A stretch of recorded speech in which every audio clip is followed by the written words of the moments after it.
Chers adhérents, chers amis, chers tous, on vous souhaite une excellente année 2022. On espère que les fêtes de Noël n'ont pas été gâchées par le coronavirus et surtout que vous allez bien. Donc nous lançons cette assemblée générale tout de suite par la campagne d'adhésion. Voilà, vous avez été nombreux à adhérer en 2021. Mais écoutez, on espère que vous allez renouveler vos adhésions pour cette nouvelle année. Voilà, c'est important. Chaque adhésion, évidemment, l'ensemble de vos adhésions est pour nous un budget important qui nous permet de financer nos besoins en avant-cas, en enquête de cette année qui se dessine et on vous expliquera plus longuement comment nous allons faire. Pour adhérer à notre association ou faire un don, c'est très simple. Il suffit d'aller sur uniportifen.org. Vous avez un flashcode qui apparaît que vous pouvez aussi flasher maintenant. Voilà, uniportifen.org. Les dernières nouvelles sont plutôt bonnes, puisque nous avons coécrit un livre Sibylle et moi, qui sera édité chez Robert Laffont, dans la collection La Bête Noire. Donc c'est une bonne nouvelle, puisque ça va être aussi une manière pour nous de financer les recherches aussi. C'est pour ça aussi qu'on avait décidé de faire un livre. Et puis depuis longtemps, l'idée de faire un livre est venue à l'esprit, puisque nous sommes retrouvés en immersion dans le système japonais, malgré nous au cœur de l'enquête, au cœur de toutes les actions. Donc, comme le disaient d'ailleurs certains journalistes qui nous suivent, qui ont une vraie bienveillance envers nous, ils disaient mais finalement il est plus légitime que vous pour écrire un livre. C'est vrai. Donc on s'est dit allons-y. Voilà. Donc un grand merci à notre cousine Fabienne Perry, et actrice et écrivaine, et qui nous a beaucoup aidé dans cette démarche qui était une nouveauté pour nous. Donc un grand merci, elle a été formidable. À venir aussi l'émission d'Olivier Delacroix sur France 2 au mois de février. Même s'il a été tourné il y a longtemps, il est parfaitement d'actualité, hein, au moment de la commission rogatoire et toutes les demandes d'actes qu'on va évoquer dans un instant. Donc l'année 2021, même si c'était une année encore pénible, on n'a pas pu aller au Japon bloqué par le coronavirus, c'est une année qui nous a quand même conforté dans notre combat, puisque tout simplement déjà, nous on le savait depuis longtemps, mais la piste de la rivière, piste de la police de Nikko, nous avions pu l'écarter par rapport aux données météorologiques japonaises. Ce qui est important, c'est que la justice aussi, la justice française, en vienne à la même conclusion. Et c'est ce qui s'est passé dans un rapport d'un expert en hydrologie, juillet 2021, donc de cette année, qui vient de s'écouler. Donc l'expert confirme qu'il n'y a pas eu de typhon ni de crue le jour de la disparition de Tiffany. C'est important cet élément, puisque la justice française est dorénavant à 100% de notre côté, mettant entre parenthèses la piste accidentelle et montrant qu'il faut vraiment creuser la piste criminelle. L'exécutif et le parquet à nos côtés, mais ça c'est depuis le début. Mais là encore, le fait qu'il y ait beaucoup d'éléments penchant vers la piste criminelle aussi conduit à tous les acteurs, nos élus, à nous aider, à nous soutenir. Et puis, ce qui nous a aussi conforté, c'est que malheureusement, il y a eu des agressions de touristes encore à Nikko. Encore il y a quelques mois, j'ai eu un témoignage qu'il existe bien des agressions.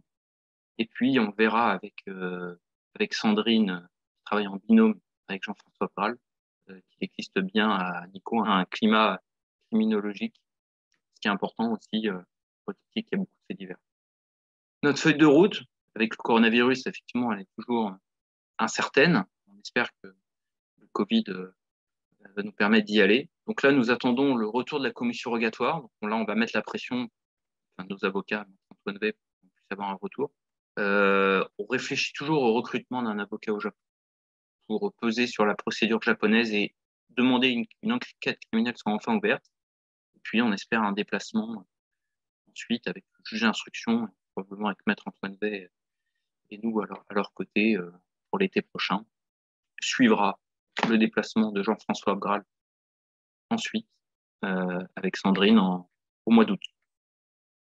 Les principaux défis de l'enquête maintenant depuis longtemps, c'est déjà de convaincre le juge d'instruction d'aller au Japon, puisque tous les voyants semblaient être verts, mais un petit peu à contre-courant.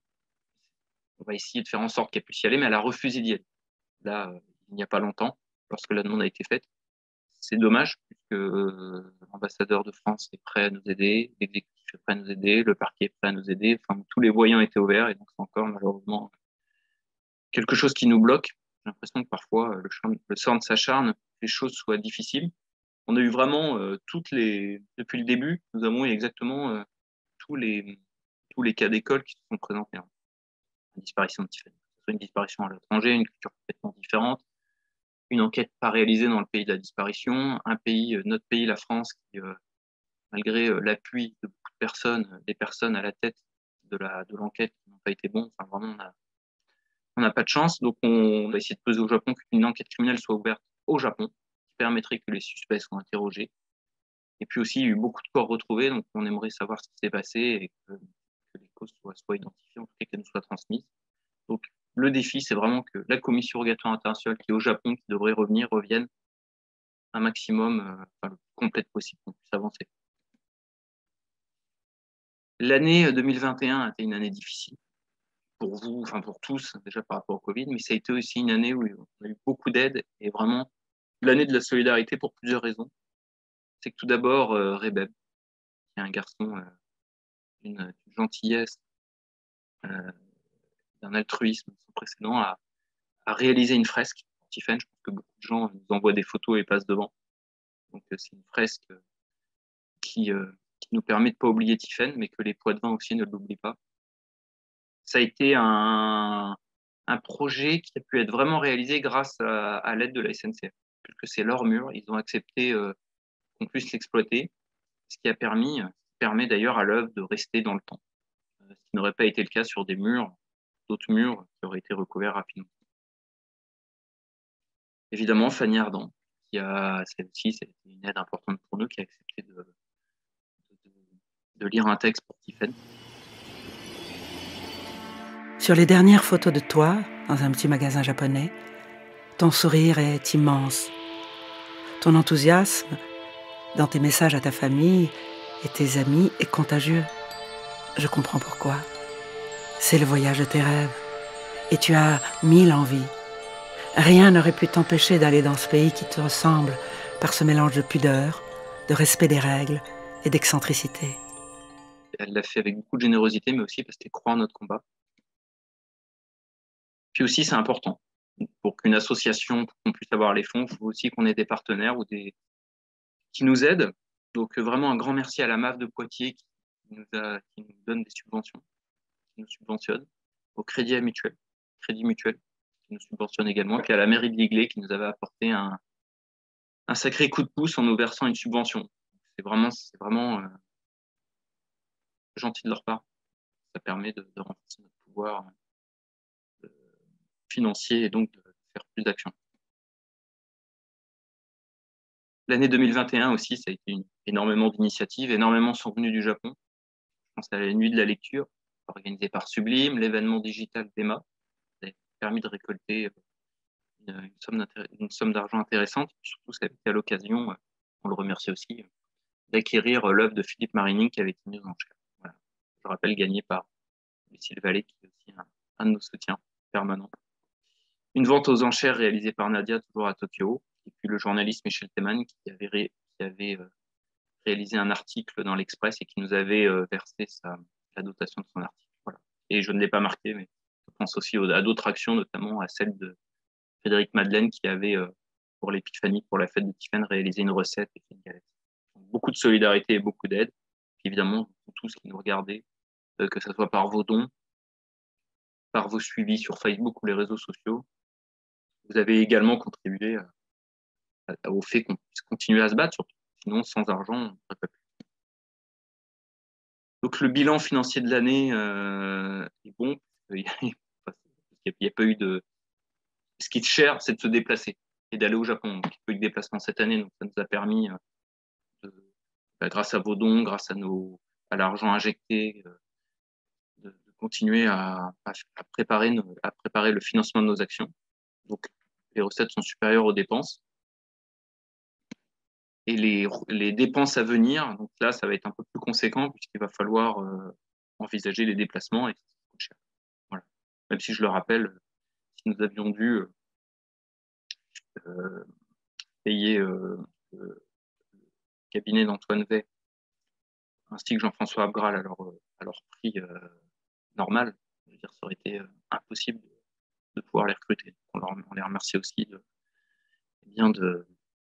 ce côté humain et qui pousse notre dossier, mais en gardant des honoraires qui sont insupportable pour nous.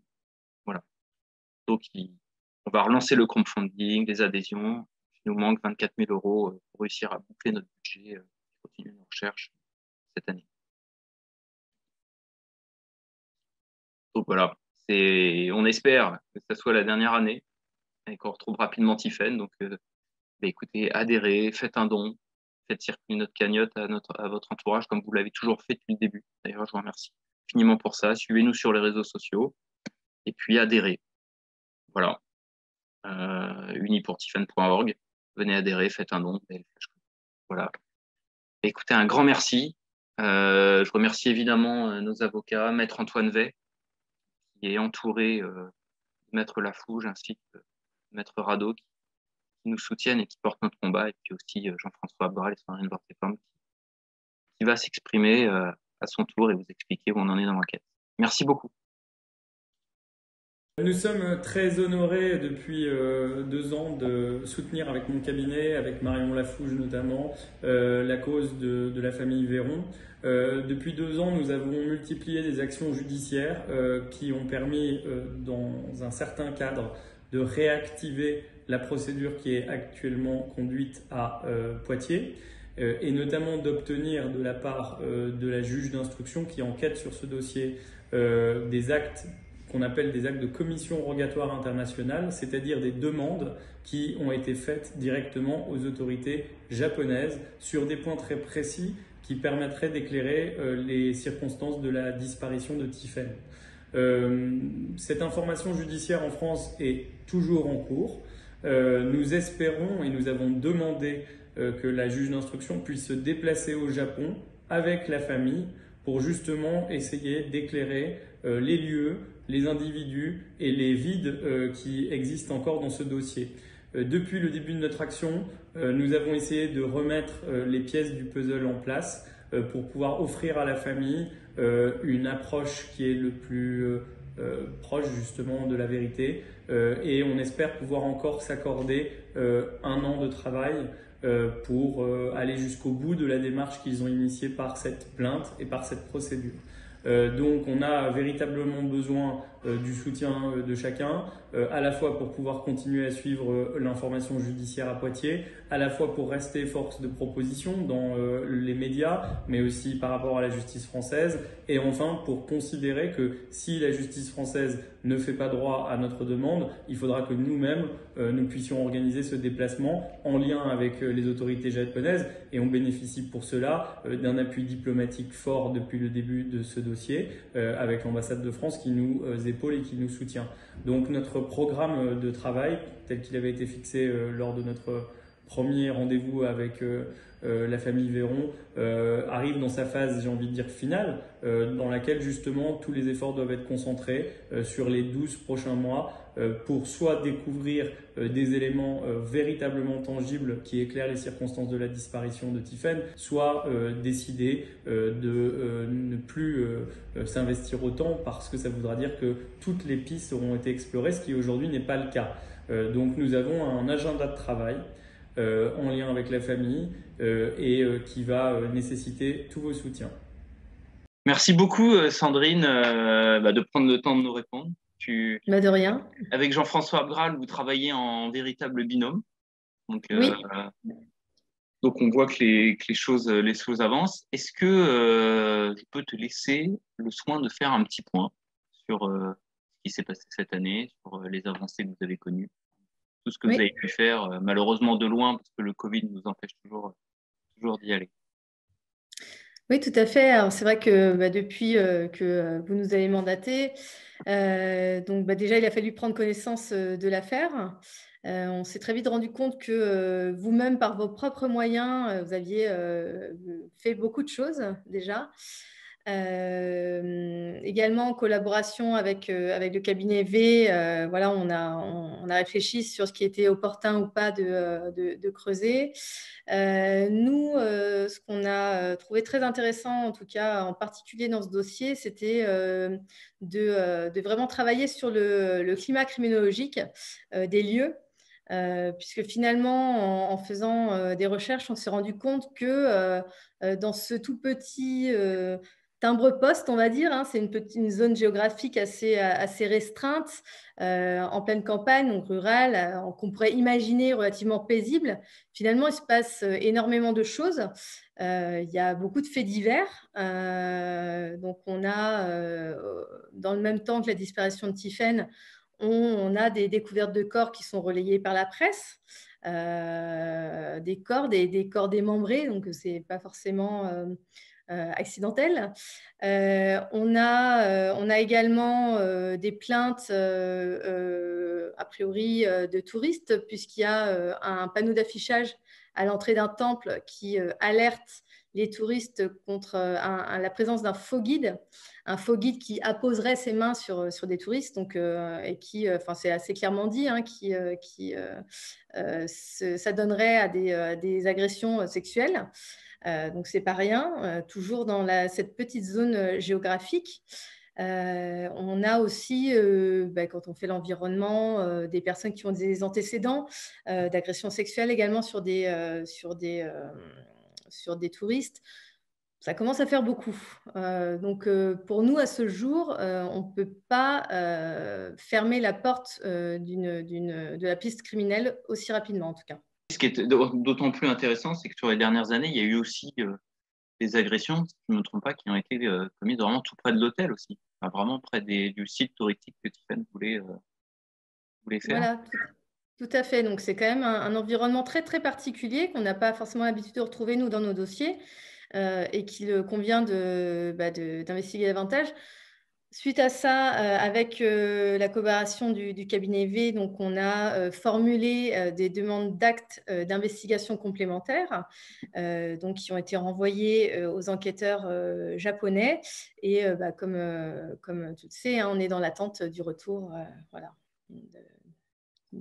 officiel, hein, des policiers japonais. Tout à fait. D'ailleurs, Antoine Vey nous expliquait qu'il allait probablement relancer l'ambassadeur de France au Japon, pour voir effectivement où elle en était. Qu'elle puisse revenir dans pas longtemps, on l'espère. Tout à fait. C'est sûr qu'en parallèle, c'est vrai que la justice française avait aussi, en mandatant un expert, pratiquement écarté la piste accidentelle de la rivière, qui aurait pu. Donc c'est vrai qu'évidemment, là, on s'angoisse de plus en plus sur cette piste criminelle. Tout à fait, ouais. Et donc, alors, je vais pouvoir, si ça ne te dérange pas, te commencer à poser quelques questions que certains adhérents se posent. Certains, donc ces différentes questions concernant l'environnement plutôt, certains se posent la question, donc quand vous allez arriver tous les deux au Japon, pas forcément dans l'affaire du Tiphaine, mais de manière générale, quelles sont les premières choses que vous faites quand vous arrivez sur place? Alors, il y a différentes choses à faire, mais généralement, on fait ce qu'on appelle, on prend la température, c'est-à-dire qu'on voit un petit peu, on positionne un petit peu en tant qu'observateur pour voir un peu la vie locale, qu'est-ce qui se joue à cet endroit, à tel moment de la journée, qui est-ce qu'on croise, etc. Évidemment, ça ne sera pas sans aller nous présenter, hein, aux forces de l'ordre là-bas. Le but étant non pas de travailler sur leur terrain, hein, de les empêcher de travailler ou quoi que ce soit. Au contraire, hein, c'est vraiment notre travail, nous on le perçoit comme une aide à l'enquête. On est là pour faire aboutir la vérité. Donc on travaille dans la même direction. On souhaiterait également pouvoir entendre les locaux. Alors, pas tant sur est-ce que vous vous rappelez avoir vu telle jeune fille il y a tant d'années, leur mémoire peut leur faire défaut, mais sur plutôt justement sachant que ça existe, puisque c'est relayé dans la presse, hein, ces faits divers, comment eux le vivent et comment ça se passe finalement, qu'est-ce qu'on en fait là-bas? Est-ce qu'il y a des poursuites? Est-ce que la justice s'en saisit? Ou est-ce que c'est plutôt quelque chose qui est tu par les locaux? Ils le savent, mais ça ne se dit pas. Ou voilà, vraiment savoir ce qu'il en est, leur ressenti. Et éventuellement, c'est vrai qu'on a assez l'habitude que les gens nous parlent assez facilement puisque on est des civils, on n'a pas d'uniforme, voilà. Donc parfois les langues se délient. Et d'ailleurs, on a eu des témoignages même avant d'y aller, hein, des 2 jeunes touristes qui vous avaient contacté avant qu'on ait mis un pied là-bas, pour vous faire part de leur ressenti. Du fait qu'elles aient été elles, également approchées par 2 hommes qui leur a donné une très mauvaise impression. Elles ont eu très peur ce jour-là, et tout ça, ça se passe à l'endroit où Tiphaine a disparu. Donc voilà, c'est à creuser. Et je pense que la différence, c'est que voilà, on va poser des questions différentes. On va s'intéresser vraiment au lieu et au ressenti des gens là-bas et à leur vécu, finalement. Alors, donc les lieux en premier temps. Après, bon, ça, il y a aussi les personnes. Et ça, déjà, c'est important que tu le rappelles, c'est que ça va être dans un cadre légal et surtout avec la police locale. Ça, c'est une vraie collaboration. Oui, oui. Après, il y a aussi les personnes. Alors, ça, c'est peut-être plus délicat. C'est vrai que l'hôtelier, par exemple, qui a un témoignage un petit peu bancal, c'est vrai que ça peut être un petit peu difficile de. Après, il a déjà été entendu. Peut-être qu'il le sera à nouveau, hein. On l'avait demandé, il me semble, dans les demandes d'actes. Tout à fait. Maintenant, si nous, on a également l'opportunité de lui parler, ce que je te disais, c'est voilà, on va poser des questions différentes. On va lui dire, voilà, vous, j'imagine que vous êtes au courant de ce qui se passe un petit peu dans le coin. Qu'est-ce que ça vous fait, voilà, comment vous travaillez avec ça, c'est un hôtelier, qu'est-ce qu'il en fait? Les gens, quand on leur pose des questions différentes, déjà sont un peu pris au dépourvu, ils n'ont pas forcément le temps de préparer les réponses. C'est pour ça que je ne vais pas vous dire exactement toutes les questions qu'on va poser, mais Bien sûr. voilà, c'est plus spontané, et voilà, il faut changer un petit peu de positionnement pour avoir d'autres réponses. D'accord. Alors, donc, il y avait, pardon, je ne les ai pas cités, c'était une question de Marc, la première sur l'hôtel, et de Georges sur la deuxième, concernant le climat. J'espère qu'on aura répondu à Marc et Georges. Mais tout à fait, parfaitement. Il y avait aussi, alors, dans le dossier, ce que demande Juliette, c'est vrai, est-ce que c'est important, parce qu'il y a eu beaucoup de corps retrouvés, donc des décès, d'essayer de faire un parallèle, j'imagine, avec ce qui a pu arriver à ces gens, surtout les corps retrouvés à Nico?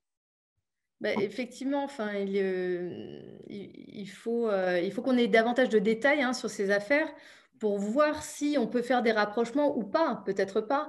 Ce qu'on remarque en tout cas, c'est que pour certains, ça se passe quand même dans le temps de la disparition de Tiphaine, à un mois, 2 mois près. Donc, il y a une récurrence de faits divers à ce moment-là. Est-ce que c'est habituel ou pas? Est-ce que c'est juste parce que la presse y est plus intéressée à ces cas particuliers, ou est-ce que c'est totalement habituel, et ce qui serait encore plus inquiétant, j'ai envie de dire. Mais on a besoin d'avoir davantage d'informations. Vraisemblablement, de ce qui a été ressorti, c'est que la police japonaise avait commencé enfin, s'y était intéressée, hein. Mais c'est vrai qu'on n'a pas beaucoup plus de détails sur finalement ces affaires-là. Qui peuvent apporter de la lumière potentiellement sur la disparition de Tiphaine. En tout cas, on a besoin d'en connaître les tenants et aboutissants pour soit se dire qu'effectivement, on peut faire un rapprochement, ou soit fermer la porte. Mais tout à fait, surtout que la demande d'acte que vous avez, à laquelle vous avez collaboré avec Antoine Wey, justement, effectivement, il demande des points précis. Enfin, c'est ce que vous disiez, hein, d'ailleurs, sur l'audition de coupables ou même de personnes susceptibles d'être mêlées à l'affaire de Tiphaine ou autre. Voilà, alors c'est des demandes d'actes relativement simples, hein, pour les enquêteurs. Enfin, ils peuvent y répondre assez simplement. Ça ne leur demande pas de déployer des moyens extraordinaires. C'est juste, voilà, on a essayé de cibler précisément ce qui pouvait être le plus opportun, sans non plus les inonder de questions, voilà, au risque qu'on les perde totalement. Mais c'est plus plusieurs points qui nous paraissaient les plus opportuns, en tout cas, pour prioriser les pistes d'enquête qu'on souhaite creuser, quoi. Ah non, mais vous avez tout à fait raison. Là, il n'y a pas de raison, effectivement, qu'ils n'y répondent pas. Vous avez, avec votre expérience, ciblé des demandes précises. Donc oui, là, ce serait quand même terrible de ne pas avoir un retour de leur Tout part. à Ouais. fait, ouais. Ça serait encore. Alors, j'ai une question. On va pas, je vais pas nous en plus en poser 10 000 parce que ça a déjà été super précise dans celle qu'on a abordée avant. C'est plutôt une question. Alors, Constance, elle s'interroge sur les. Alors, c'est pas vraiment l'enquête, c'est sur les médiums. Est-ce que ça vous arrive de travailler avec des médiums? Elle se pose la question. Il y a des médiums qui nous contactent. Il y a D'accord. parfois, ça nous arrive assez régulièrement qu'on nous contacte. On relaie, c'est-à-dire qu'on transmet davantage plus à la famille Mhm. qui voit ce qu'elle en fait. Nous, dans l'agence, non, on travaille pas avec des médiums. Mais c'est vrai qu'on a l'occasion d'être contacté. Dans ce cas-là, ben, on informe la famille du contact et elle voit voilà, si elle veut y répondre ou pas. Personnellement, en tout cas, j'ai pas eu malheureusement, je n'ai pas eu d'affaires closes grâce à une information d'un médium ou voilà. Mais bon, C'est vrai qu'en on tant que accueille en famille, tout cas les informations et puis après, voilà, on oui, si relaie. ça vous permet d'avancer. C'est vrai que nous, on en a eu, mais vraiment énormément. Et c'est vrai que J'imagine. malheureusement, il n'y a rien eu de concret. Ça a plutôt été Mm. une source de fatigue, malheureusement, que d'avancées concrètes. Alors, Jean-Philippe demande quand vous irez à Nico. Bon, ça, avec le Covid, j'imagine que C'est difficile encore un peu de savoir. repoussé, mais oui. Et puis, c'est ce que j'ai essayé d'expliquer la dernière fois à des gens qui me posaient la question. Et la priorité, c'est vraiment que les Japonais, d'abord, répondent à la commission rogatoire internationale. Ça va vraiment être Mm. la première étape. Ça, c'est vrai que c'est plutôt la diplomatie française, le juge d'instruction, selon sa persévérance, qui va permettre Oui, d'obtenir oui. ça. Oui, tout à fait. On a d'abord besoin d'avoir le retour à nos demandes de la Commission rogatoire internationale. Voilà, tout simplement pour voir ce qui a été fait, ce qui n'a pas été fait également. Voilà, pour pas refaire 15 fois les mêmes vérifications, hein. C'est aussi, on va pas aller à Nico et perdre du temps si finalement certaines recherches ont déjà été effectuées.